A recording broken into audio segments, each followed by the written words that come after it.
একটা বউ লোকের বাড়িতে কাজ করে।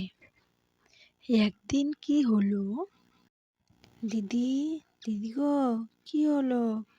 আজকে কিন্তু তাড়াতাড়ি এসেছি, বেশি দেরি করলে কিন্তু হবে না। তাড়াতাড়ি কিন্তু আমি চলে যাব, বাড়িতে অনেক কাজ আছে। তা কি করে হয় বলতো? এসে বলছি চলে যাবি, হবে না, সেটা হবে না। কেন গো দিদি, আমার বাড়িতে আজকে কাজ আছে, যেতেই হবে। আরে তা বললে কি করে হবে? আজকে আমাদের 25তম বিবাহ বার্ষিকী। ভালো মন্দ জিনিস রান্না করতে হবে, যে অনেক রান্না করতে হবে। সেইটা তুমি দেখে নাও, আমি এত রান্না করতে পারবো না। কাজের লোক বলে কি আমাকে দিয়ে গরুর মতো খাটাবে নাকি? আমার কাজ করে আমি চলে যাব, আমার বাড়িতে অনেক কাজ আছে। ঠিক আছে, তুই রান্নাবাড়ি করে নে, তারপর তোর কাজগুলো করে তুই চলে যাস, তোকে মানা করব না।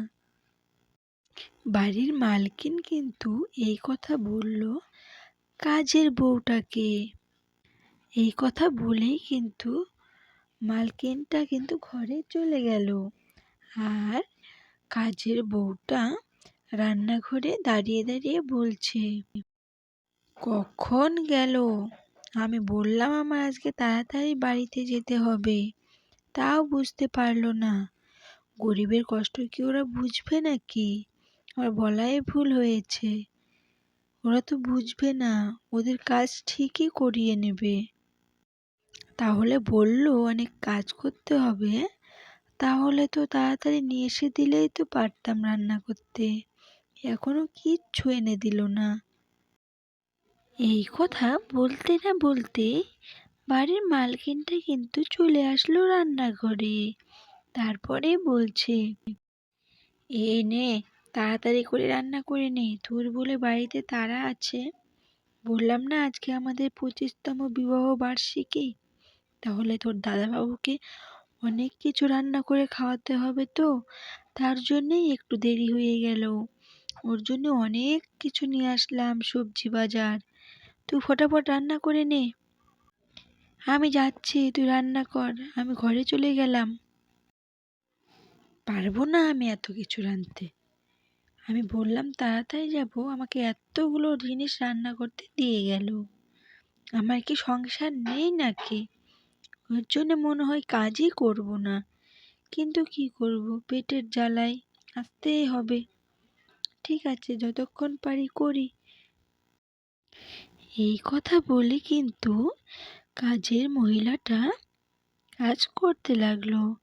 সে ধীরে ধীরে কিন্তু অনেকগুলো রান্না করে নিল। তারপরে মালকিনটা এসে আবার বলছে, কিরে, তোর এখনো রান্নাবাড়ি হয়নি? বললাম যে তাড়াতাড়ি রান্নাবাড়ি করে নে। আরে দিদি, তুমি বুঝতে পারছো না কেন? তাড়াতাড়ি কি রান্না করা যায়? এতগুলো আয়োজন, এত তাড়াতাড়ি কি হয়ে যাবে নাকি? একটু তো বুঝতে হবে। তুই আবার মুখে মুখে কথা বলছিস? তোকে যে কাজ করতে বলেছি সেইটা পারিস না, আবার মুখে মুখে তর্ক করছিস না? দিদি, আমি তো সব কাজ করেছি, আর একটু বাকি আছে। তোর কিচ্ছু করতে হবে না। এত সময় লাগে নাকি? আমার তো এত সময় লাগবে না। তাহলে দিদি তুমিই করে নাও, আমার তো একটু সময় লাগবেই।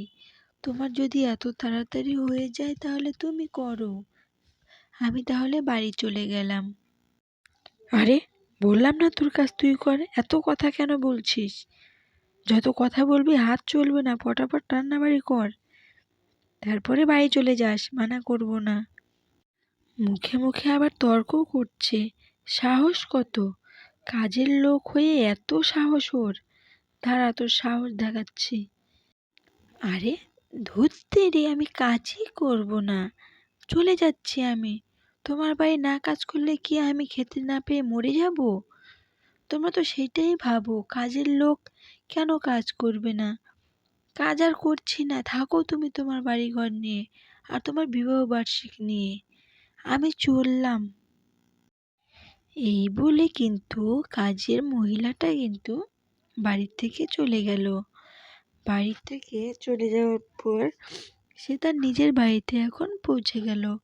তারপরে সে ভাবছে, আমি তো চলে আসলাম, কিন্তু আমি কি করে চলবো? আমার তো কাজ করার কেউ নেই। তাহলে এখন উপায়? আমি তো আর ওর বাড়িতেও তো যেতে পারবো না। এই কথা ভাবতে ভাবতে তার মাথায় একটা বুদ্ধি এলো। সে তখন বলছে, আমার কাছে তো কিছু টাকা আছে, তাহলে আমি কেন এত চিন্তা করব? এই টাকা দিয়ে একটা ছোটোখাটো দোকান খুলি, দেখি চলে কিনা। খাওয়ার টাকা হয়ে গেলেই হবে। যেমন কথা তেমনি কাজ। সে পরের দিনই কিন্তু একটা দোকান খুললো। আর খোলার সঙ্গে সঙ্গে কিন্তু তার দোকানে অনেক ভিড় পড়ে গেল। তারপরে সে কিন্তু সেই দোকানটাই ধীরে ধীরে করলো। আর করতে করতে সে কিন্তু এখন অনেক বড়লোক হয়ে গেল। কিন্তু সে যে পেটের দায়ে চলেছে, পেটের জ্বালায়, তার জন্য কিন্তু তার এত টাকা হওয়ার পরেও কোনো অহংকার নেই। সে আগের মতনই আছে।